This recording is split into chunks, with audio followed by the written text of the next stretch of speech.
This is Gachiakuta, a weird, experimental, and insane series like nothing you've ever seen before. What if I told you that this isn't the work of an author who's been in the game for years, but someone's very first manga? Are you kidding me? Like, look at my drawings next to hers. What even is this? I'm gonna show you how this new author completely broke the rules of manga for her very first series ever. And most importantly, did it work?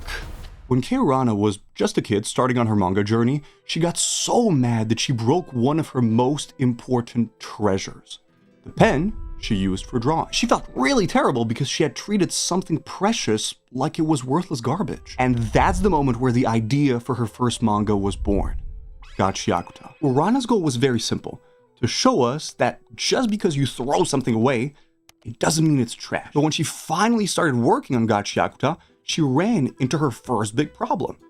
She couldn't do it alone. When you look at really popular manga out there, it's almost always one author who does the writing and the drawing. And yeah, they'll usually have some really talented assistants helping with a bunch of stuff, but the main creator is the author. And that just couldn't work with Gachiakuta for one good reason. You see, the world of this manga is basically divided into two. There's the sphere, which is this island in the sky, and then there's the ground, which is this massive desert that's literally built from the trash that people from the sphere throw away. And that's also where like 99% of the story happens. The more Urana thought about it, the more she realized something. If this place was going to feel like it actually exists, she absolutely needed someone who could actually do real street art. That's when Ando Hideyoshi came in.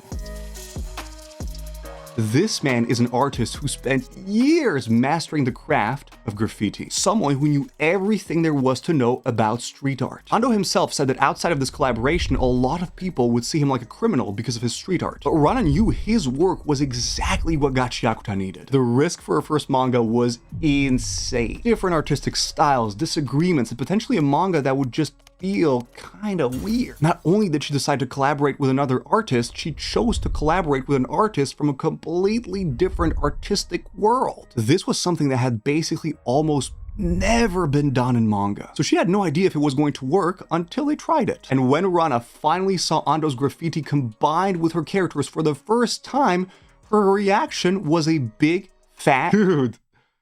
This is sick! Ando would create these massive graffiti that Urana would put directly onto her scenes. She absolutely loved using his art because it added new layers to the story and made everything look way cooler. It was a way to show the energy and the underground feeling that made Gachiakuta, Gachiakuta. And that brings me to the next crazy idea. Even though graffiti was already a big risk, Kei Urana decided to add another art form into her manga: fashion.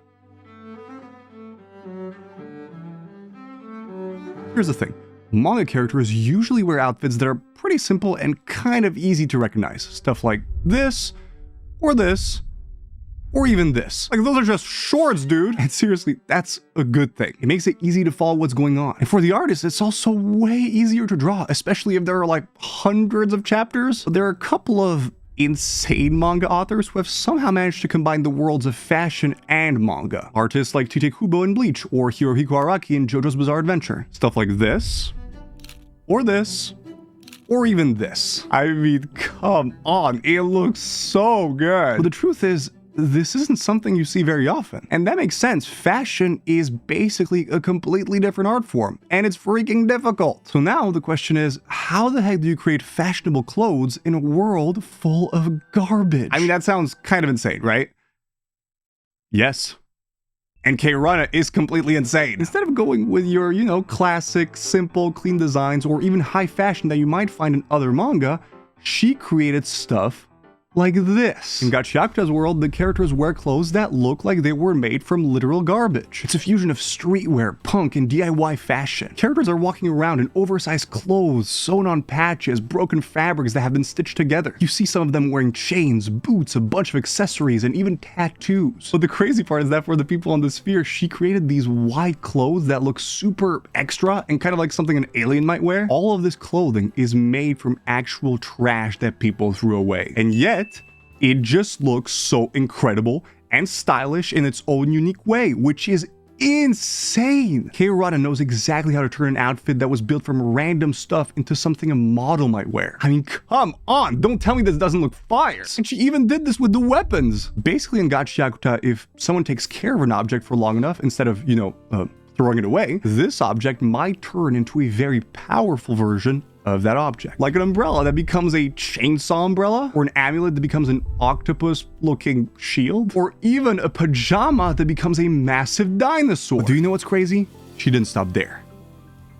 Urana knew that all of this insane graffiti and fashion would only work if the characters were also insane. Check this out. This is a scene where the main character grabs a dude out of pure rage, and look at his face. This is the moment when he tries coffee for the first time in his life, and his reaction is perfect. And this is when he tries to smile for the first time. Just imagine seeing someone looking at you like that. But that's just the main character. All these side characters are just walking around casually making some of the most insane facial expressions I've seen in my entire freaking life. We're talking bulging eyes that look like they're about to pop out of your skull, diabolical smiles, and some of the most intense anger you could imagine. In manga history, we went through the tough guy era, then we went into the hero with a tragic past era. But recently, we've been seeing this slow change where authors are kind of starting to create these weird and unhinged protagonists and characters. And as Kei Urana said herself, in manga, I can pour all my emotions into characters and express the things I want to do in my head. The chaos in my mind comes out. And to say that these characters are chaotic would be a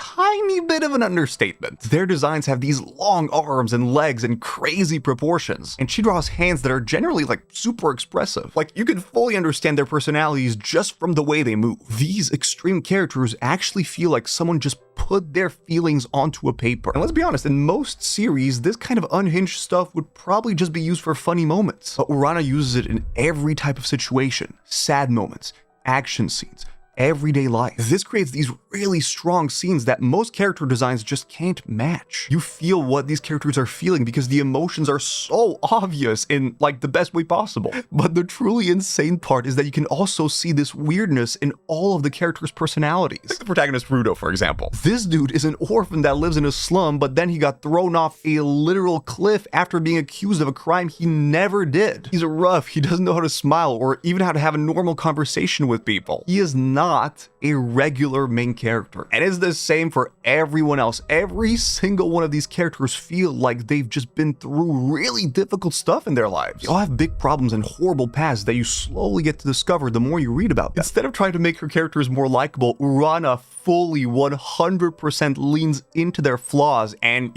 emotional damage. These are people that were thrown away like trash, even though they're people. Kei Urana actually said something about this that kind of made me laugh. I create them to be decent people, but then I actually draw them, and for some reason they turn out to be freaky weirdos. I've given up, realizing that this is who they truly are. The truth is, most manga authors just never show their faces. Kei Urana has been active on social media for a long time. She appears publicly, and she's not afraid to give her opinion or even defend her work sometimes. In an interview, the first thing she said when asked what advice she had for other artists was not caring about what other people think about what you do. She feels like a real person, and you can see that in her work. But now, the question is, did this actually work? Well, when Gachiakuta first came out, her former mentor Atsushio Kubo, as in, the legendary author of Fire Force and Soul Eater, he publicly said that she is his legitimate successor who has surpassed him. Suddenly, artists everywhere started looking at her work as an inspiration. And finally, Studio Bones, one of the best animation studios in the world, announced they would be making the Gachiakuta anime. All these years of training, experimenting, and doing what she actually wanted to do with her first manga,